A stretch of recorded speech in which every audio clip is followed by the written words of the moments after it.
د بامیان دوشي لویه لار د افغانستان د پرمختګ نوې لار.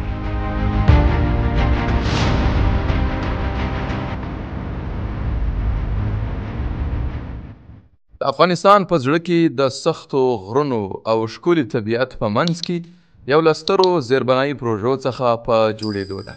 دا پروژه د هیواد راتلونکی بدلوي او د اقتصاد نقشه بیا لیکلی سي.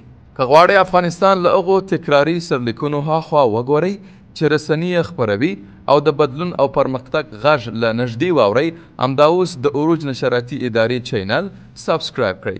دلته موږ د دې خاورې اصلي انځور وړاندې کوو. اوس اصلي کیسې ته راځو. دا لویه لار د بامیانو دوشي سړک په هیواد کې د ترانسپورت یو له مهمو او ستراتیژیکو پروژو څخه دی.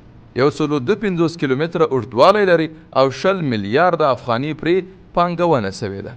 دا طرحه افغانستان د سالنګ له زړې او خطرناکې لارې څخه خپلواکوي او د هیواد مرکزي سیمو ته نوې لار پرانیزي.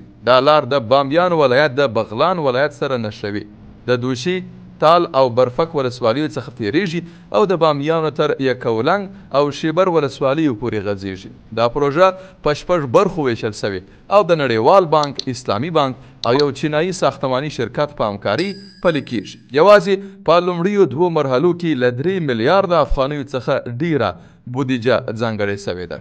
دا لویه لاره یوازې یو سړک نه دی، بلکې د سوداګرۍ، ترانسپورت او د هیواد د شمال او مرکز ترمنځ د اړیکو لپاره یو نوی ژوند بښونکی شریان دی. د دې لارې په بشپړېدو سره به د افغانستان او مرکزي اسیا ترمنځ د سوداګریزو توکو لیږد اسانه، ګړندی او ارزانه سي. له بلې خوا د سختو واورو یا د سالنګ د لارې د بندېدو په څیر بحرانونو کې دا لویه لار ژغورونکی رول لوبولی سي. په هغو برخو کې چې دا سړک تیریږي لکه د رواد، کندسنګ، سرخک، شالزار او نورې سیمې د پام وړ بدلونونه به رامنځته سي. دا سړک یوازې اسفالت نه دی، بلکې ښوونځیو، روغتونونو، پوهنتونونو او نورو کاري فرصتونو ته د لاسرسي سمبول دی. په حقیقت کې دا پروژه د سیمهیزې او ملي اقتصادي ودې لپاره یو تپونکی زړه دی.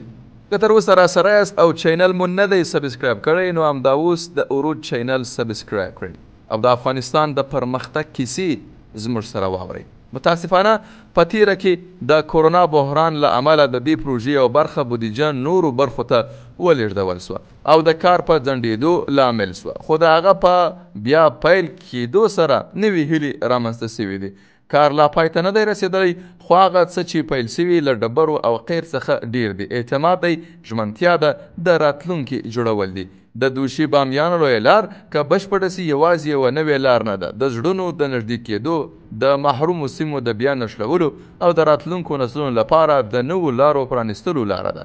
او اوس چې تر پایله موږ سره وی د ملاتړ مو مننه. مهرباني وکړئ د عروج نشراتي ادارې چینل سبسکرایب کړئ، ویډیو له خپلو ملګرو سره شریکه کړئ او په کامنټ برخه کې خپل نظرونه او وړاندیزونه له موږ سره شریک کړئ. دلته موږ یوازې سړک نه جوړوو، د راتلونکي لاره هم هواروو. تر بلې ویډیو پورې په خدای مسپارم.